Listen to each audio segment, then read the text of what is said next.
Building with KC is my long-term survival world here in Minecraft. Already we've established the perfect start from Iris's Keep through to the magical Ezra Tree, Enderman Tower and Blackrock Gatehouse. Building our city has been the focal point of the last 3 months. However, I'm starting to feel burnt out working inside, but incredibly inspired to start work elsewhere. This world is shared between myself, my buddy, and my wife, and the long-term goal is a collection of many kingdoms. We only have the one city, while my buddy, the least active player, already has 2. So today I wish to turn my attention to this piece of land right here. This started life as a swamp, and in the law of our land, mage priests of old purified the waters and drove the original settlers away. We came along, transformed the temple into a sludge factory, and began polluting the river once more. Ogres began moving back in and settling in the marsh. The only trouble is there isn't anything here, and that's where today's episode comes in. I have huge plans for this area, from stone-like trees to crystal houses, decayed walkways and rolling hills. I can't wait to get started on this brand new kingdom. So join the channel, become a member, subscribe, or even leave the video a like and a comment. And let's get into the episode.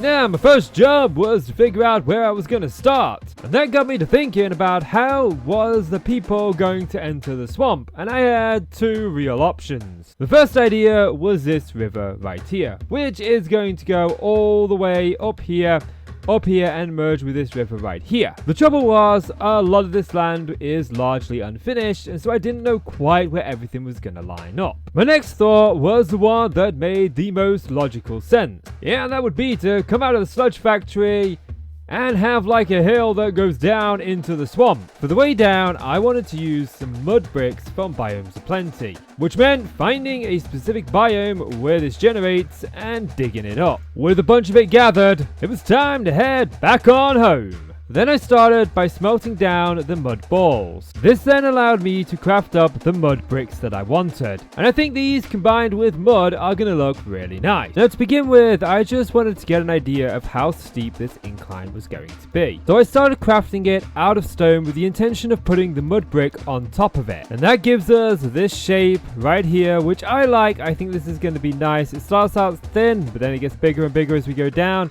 This will eventually merge into walkways which go throughout the kingdom. Then it was time to start piecing together the pathway, and there was a couple of things that I wanted to do with it. I wanted to create 2 distinct separations, the first being the main path down here. The second was to make the entranceway feel like it was funneling into one solitary path. I accomplished this by using podzol just on the outside of the path, so it was a slight block up, and this gave us this very neat walkway right here. Then it was just a case of covering up the rest of the stone with more podzol. With that accomplished, it brought a little bit of life to the area. With this done, I want to start thinking about the first house that we're going to put in here, which means I need to form some sort of street, and I've got an idea for how I want the streets to look. I want to use a combination of 3 blocks, the first being this soul brick, and the second being its relative, the soul brick slab. Lastly, I wanted to try this new block, which is dried dirt, and it looks really nice. And I think those 2 together work really well. Now we turn our attention to the first house. With an inventory of mycelium, it was time to head on back home. While the mycelium wouldn't be used for the houses themselves, it would be used for the land that the houses sit on. Looking something like this, I wanted to first get the shape of the house in place. Now I wasn't planning typical village houses, I wanted them to look completely different, and this gave me the roundabout height that I was looking for. Once more, I needed a block that I didn't already have. Thankfully, I had all the resources I needed to craft up a few of them. In addition to the obsidian brick, I also wanted to use some grimstone, which I could then chisel into large grimstone brick. This created this build palette here. Bringing up a pillar of grimstone, it was time to start forging the entranceway, which I wanted to make out of the obsidian brick. This allowed me to create this entrance here.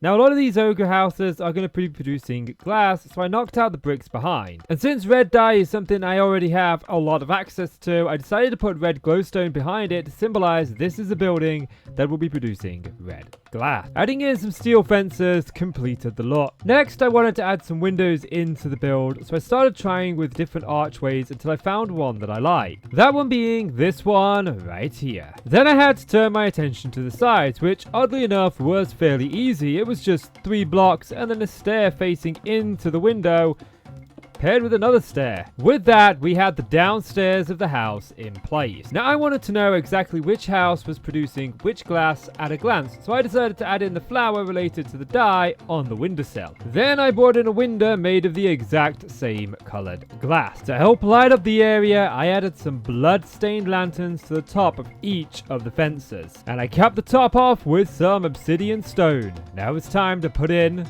the roof. For this, I wanted to create the illusion of a crystal coming out of the top of it. To accomplish this, I figured I would try a combination of different things.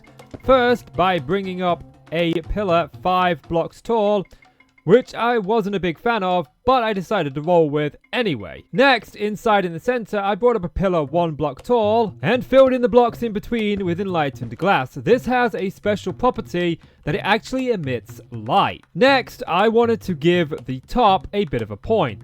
So I brought it up first 2 blocks tall, then coming into the center, I carried on with an additional block. And while a part of me was somewhat happy with this design, I decided to take out some of the corner pieces. This created a bit of a crystal effect coming out of it, but there was one more thing that I wanted to do. Taking the panes now, I thought if I brought them up at the sides, it would create it a little bit more circular in style. And while it did give the effect of a crystal, I went one step further by adding another layer of stained glass in the center of each column. I then wanted to change the blending effect by removing some of these cobblestone or obsidian stone bricks, replacing them with a full block and then a stair on top. And in perfect timing, it is night. I've turned my night vision off and the crystal glows. This looks so nice. Standing back here at the sludge factory, it sort of gives off the vibes that I want it to, although there are a couple of more things that I would like to do. I'm thinking we poke a hole here and add in one of these lanterns as like a little window, which I put a blood trap door over, and I felt this completed the ogre house look. With that taken care of, there was only one thing left to do, and that was to fix the land around the outside, which turned out to be a bigger job than I thought, as I decided I wanted to add some really cool details. First was a pathway made of this loamy dirt leading around to what I was going to put out back. Moving on to framing out the outside of this land. Next, I got really creative.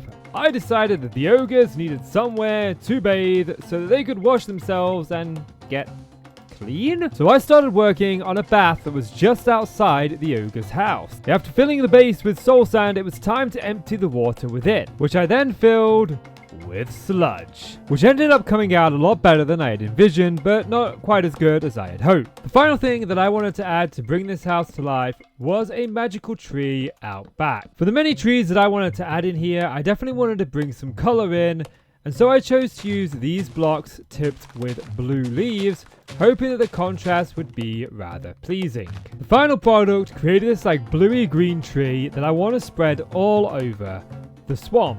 With that step complete, the first ogre house was finished. And it was time to move on to the next step.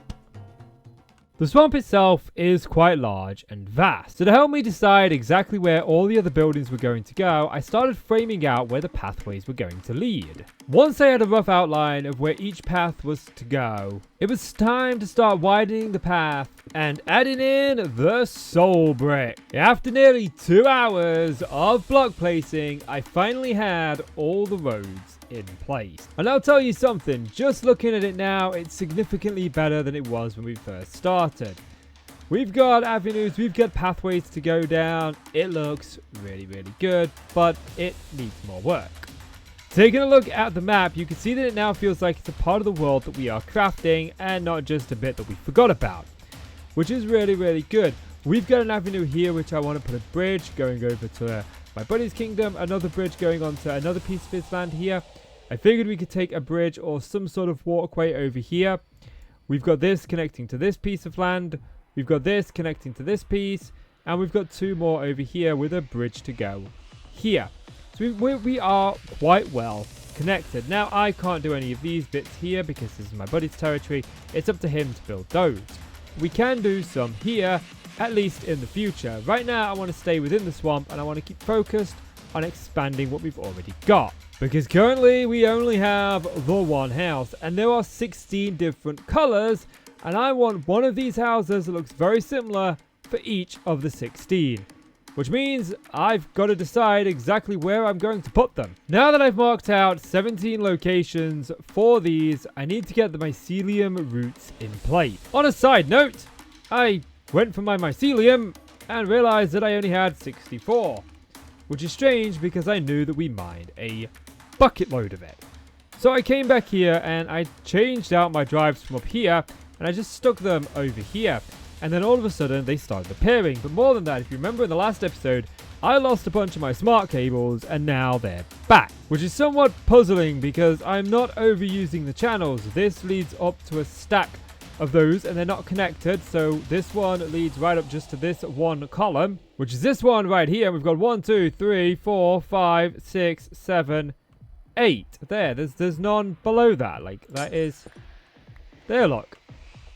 So there's no reason why these should not be loaded. One side has 32 channels. This cable is using 32 channels.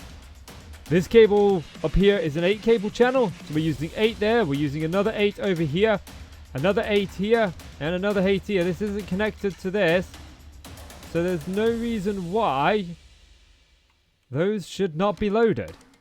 I have no idea. Technical difficulties aside, it was time to start placing the mycelium platforms. I've spread the 17 platforms out across the swamp. Now comes the next task, which is very simply building 17 more of these things. So I've got the base of each house in place along with the crystal, and I just wanted to show you this view at night with all the crystals lit up. I think it looks absolutely stunningly beautiful, and I can't wait to get the rest of this swamp finished. By the time I'd finished building the houses, I'd invested 14 hours already into this orc village. So if you haven't already, please do consider supporting the channel by liking or subscribing and leaving me a comment down below, and if you're feeling extra generous, you can always join the channel and become a member. It means that I can spend more hours focusing on larger projects like this. Now I've got to say that looking out at it now that it's complete, it looks really nice. I say complete, but there's still a lot more work to be done. But I am going to take another moment just to enjoy how beautiful this actually is. Enjoying aside, it's time we move on to our next project. For the next step, it was back out to the swamp to get myself some more mud. With as much as I could carry, it was time to head back on home. So for the next stages, I wanted to focus on the border between the swamp and the city above. I thought the best start would be just to get an outline of where I wanted the bottom of this wall to go. So with that line drawn, I had a clear place where I could start to build the cliffs that were going to border the land. But before I even started work on the cliffs, I wanted to make sure that this pathway led upwards and towards the city. So using mud brick, I began placing blocks and getting a feel for how the staircase was going to look. Sometimes I catch a visual of my world that I just really like, and seeing Enderman Tower in the fog there looks so nice. But there's an Enderman that keeps teleporting everywhere. I think he's like very, very excited and saying thank you for his tower. You're welcome, my friend. Enjoy it, it will likely kill you. Now this is the finished stairway. After a few blocks have been placed, we've got a staircase in place that goes all the way up to the tippity top now. Now all that's left is to do some designing. Bringing in soul sand, I got to work on the first layer. Once I'd placed the soul sand, I decided to come in with a bit of a lighter tone, that being the happy dirt. And this gave it a really good shaded variant. With that done, I wanted to add one final layer. Coming in with the dried dirt, it made only sense that this kind of rock would be found in the swamp. And with that, we had the first stage of this cliff face finished. The second stage would come in the form of a walkway. Using happy dirt, I started tracing the pathway this walkway would take. Then I filled in the missing blocks, then adding in some birch fences. This gave us the first completed look at the cliff. Now walking through the swamp, peering over to the left there, it really does feel more like a swamp. It feels more connected rather than having a floating area just sitting there. Like, we can now go up the staircases here to the sludge factory, but we can also go up this one that I've started constructing onto the walkway, leading us all the way over here where we can descend the stairs and enter back into the village. For the cliffs behind, I want to use a different kind of resource. We've made most of our cliff faces out of stone.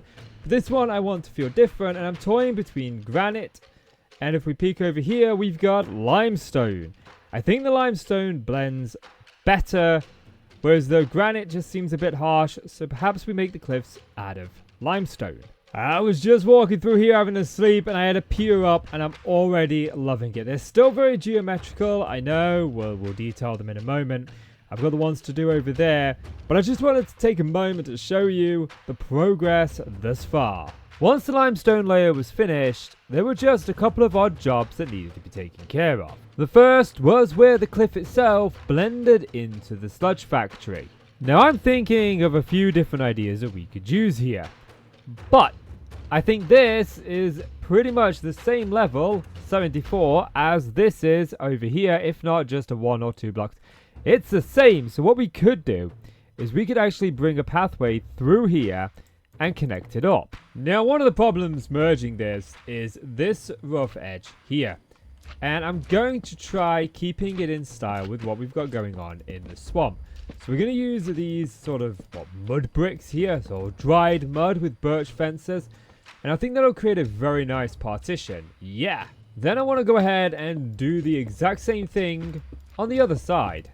Now that feels a lot better than the stone wall that we had here before. So now we'll go ahead and bring it down. And I'll be honest, that alone looks quite nice, but I still want to use some of the detail that we've been going with, although I'm not going to go too overboard this time. See, look, we're right in shape. Now all I got to do is kind of figure out exactly how this bit is going to merge. Like that, I think, although we could probably do something with this bit that I absolutely did not totally miss. I'm thinking now we should probably connect the entrances up to the staircases. Pathways are all in place. Just coming back from crafting up some more mud brick, and I like the idea that you can see the swamp in the background now. It's just not an empty mess. I am really liking the view that we get when we come out here and down here. It feels like we're going somewhere rather than it just being this big open space with nothing in it. I absolutely love it, and I've just realized I didn't put any of the doors on any of the houses, so I need to take care of that. But I think my next goal is this face right here, which story-wise I'm going to say is made out of stone, because we sort of transition from stone cliffs here into limestone cliffs over there, and I've got an idea for what I'm going to do there, but for right now I'm focusing here. So I think I'm going to keep the design that we've already got going on here and just bring it around. Looking at it, I really do not like this being stone. I'm going to make it all dried mud. Out with the stone and in with the mud brick gave it the effect that I was looking for. It looks really nice. I even started to blend it in with the river over the other side. And the important difference between the river that's going on here and the swamp here is the swamp was natural, whereas the river was man-made. Now let's tackle the gaping hole in the cliffside. So the idea that I had was to blend it using a different kind of rock. To use the dried mud if the slimes would shut their faces and hold their applause till the end. Nope, they're not going to. Stupid slimes. But I came up with the idea of just having a big rock in between the two. And I quite like it. The transition isn't as hard. From a distance, it seems really appealing to the eye.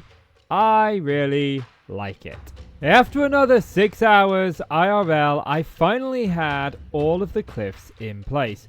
I was super happy with how this turned out, and I can't believe just how much these cliffs add to the swamp itself. And I can't wait to get started on the next step. So it's time to move on. The next part of the swamp that I want to get in place is a wall that's going to run around the outside. There are two parts to this border. There is the first main wall here, which borders Lord Sparkle's kingdom, Gelda, and then there is a very smaller one here, which I'm toying with removing and allowing this to just be a bit of a river. Either way, I knew that underwater I wanted the soul brick, so it was time to start placing that down. Now that we've transitioned it into soul brick, I've been thinking a lot more about this entrance over here. That being this one, and I've made the decision that I'm actually just gonna fill part of this in. So I'll probably come like to maybe here, bring across some dirt, and just section this water off. So the plans that I have is that over here in this sort of water, there will be some sort of dock. Because this river actually can connect, if we look. I mean, there's still a bit of land that we've got to pillage, but this river kind of connects and can go all the way down here, all the way over here. We can connect it here, through here, down here, and you can see all these waterways eventually connect to the ocean. And I would love it if we could sail around this world. But that's a much future project. So I'm just going to say that this is the border of the swamp right here where we've done this. And I'm going to knock this out and leave this open. Now, keeping in theme with the swamp colors, I wanted to create a lighter variant here. So I thought I would use this ochre wood. Using the logs as pillars, we could then take the planks around the outside. I felt the colors matched quite well, and I couldn't wait to get the rest of the wall finished. Even with the bare minimum done, it's still adding so much life to the area, and I feel that this color palette really does fit. I'm super happy. Now it's time to add detail. First of all, we'll come in at the bottom, we'll add a stair, and then at the top we'll also add an upside down stair, making sure to use the exact same wood on the texturing. We'll put another block on top, and we'll repeat the same on the back side. Then it was just a case of taking this design and repeating it time and time again on each of the posts. I added in some wooden posts topped with netherrack fences, and some blood-stained lanterns to give the wall a bit of a glow. I've got the lanterns in place, and I've got to say at night, this place really does look quite nice. Adding in these wooden fences that actually connected by a string, I went along the top and filled in the remaining slot. To really bring it home, I went across the top with some more netherrack fences. With that done, the wall was nearing completion. There was just one more task left to do before we could call it complete. And that had to do with the openings here, as I wanted it to feel like this was a gateway leading out of the city, not just two pillars. Starting with some carpenter's stairs, I started to shape out a bit of an arch. Then using ochre wood, I filled in the slabs to give us this archway here. I then added some more upside down stairs, filled them in, added some posts, netherrack fences, and blood-stained lanterns. The last thing that I wanted to do was to drape a couple of chains from the opening and stick a actual lantern hanging down. And for a final product, I do quite like it. Now all I gotta do is repeat it over there. With the wall finally completed, we were inching closer to putting the final nail in the lid of this swamp. We only had one final job to take care of. So my next goal is to focus more on these bits right here. I dislike the fact we've got this salt, this gravel, all of this stuff going on. So I think the first step is to clear out all of the water so that I can design the bottom of these puddles and then add the water back in. So I've got this sponge on a stick, which is a great thing. You can just dush and clear huge quantities of water insanely quick. 2 hours later, I finally had the swamp drained of water. Now came the part where we had to dig it all out. I started the dig by setting up a quarry that I thought would do most of the work for me.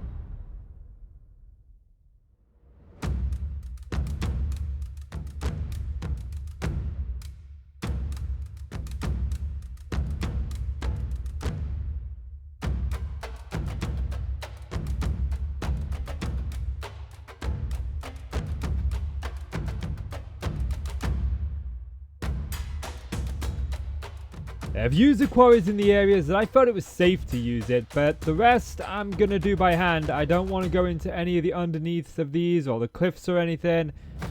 So let's get to more digging. Now that we have some areas dug out, we can start filling them in. So we can come down about 5 blocks. Once we have the walls complete, it's just a case of coming in with happy dirt and filling in the base. Already that looks significantly better, but we can take it a step further by adding back in the water. With the first pod done, it was just a case of repeating this in each and every single one of the segments. After well over 30 IRL hours, the cliffs have been constructed, the houses have been built, and the lake beds have been set, and the swamp is finally finished. So I genuinely underestimated just how long each of these little pits of water would take. I probably spent about 10 hours in total doing each of these individual water pieces. Maybe even longer. It was like 2 complete days. I spent 1 full evening, most of the next day, and then all morning on the 3rd day just doing these pits. And it took me, well, it took me a lot longer than I anticipated. It was definitely a bigger job than I thought, but I am super happy with how this swamp has turned out. Now, there are some things that we will come back through and do in the future. Like this big pit here was left huge for a reason. I kind of want to put like a town center here. It's going to be where we generate the cobblestone, all of the different individual dyes, and then each of these huts individually will turn the glass into the stained glass variant, but that is a future KC problem. Right now I'm super happy, and I'm so glad that the sun is going to bed, because this place, I don't have the night vision of my helmet on. Yes, it's definitely off. This place just at night with these crystals illuminating looks so dang nice. It is a beautiful sight to behold. And I will talk about this tree very briefly because it's the only island that actually has a tree. I don't like this tree. I do not like the bark that we've used here. The structure of it is fine, but the bark, I'm beginning to rethink this green. So I'm leaving trees out of this swamp for the time being, because there are a few different variants that I do want to play around with, but I don't have access to those woods yet. We need to get into sort of forestry and breeding trees up, and then I can get the wood that I want, that I actually do want to put in the swamp. It's the wood that I wanted originally. But for right now, I'm so happy with how this swamp has turned out. I truly think that I have given you the best of me in this episode. They want the best of me now, best of me now, best of me now, best of me. They want the best of me now, best of me now, best of me now, best of me. They want the best of me now.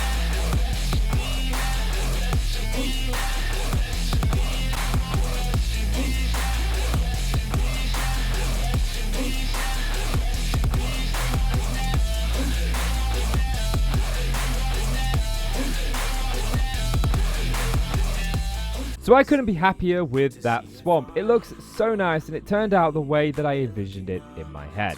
And when I come back from the farmhouse and I fly over to the swamp, every time I would do that, I would see more and more of it take shape, and it just made the world feel so much alive. And I want to continue adding new kingdoms to this world, stretching out from our city, building roads and adding in different ones. Like I've got an idea for a shipping kingdom. I've got this idea for a broken down castle that houses a nether portal. I've got so many ideas for this world, and I can't wait to bring them to life. Now, when it came to this episode, I tried to approach it very differently to how I've approached all my previous episodes. I put a lot more time into the editing, and all in all, I probably spent somewhere between 30 and 40 hours producing this one video. And I had a lot of fun from the beginning all the way to the end. And I hope that is shown, because I entered with one motto in mind. I wanted to give you the best of me. And that's no saying I'm the best in the world. That's just saying I'm trying to do the best that I can do in this video. And I feel like I achieved that. I feel like I definitely leveled up in terms of both building and editing with this video. And I enjoyed pushing myself to those limits. And it was a lot of fun, and I truly did enjoy it. Now, over the next 12 months, I want to try and transition YouTube from being a hobby into being a full-time job. So I'm going to be producing more videos every week, and I'm going to be spending a lot more time on YouTube. So if you could help support that journey, it would be greatly appreciated. You can do that through a like and through subscribing and leaving a comment. And if you're feeling extra generous, there's always the option to join the channel and become a channel member. I will build a house in your name in this world if you choose that tier subscription. But yeah, that's going to do it for me, guys. Thank you so much for watching. I'm Casey. You are the awesome folks. Thank you. Bye.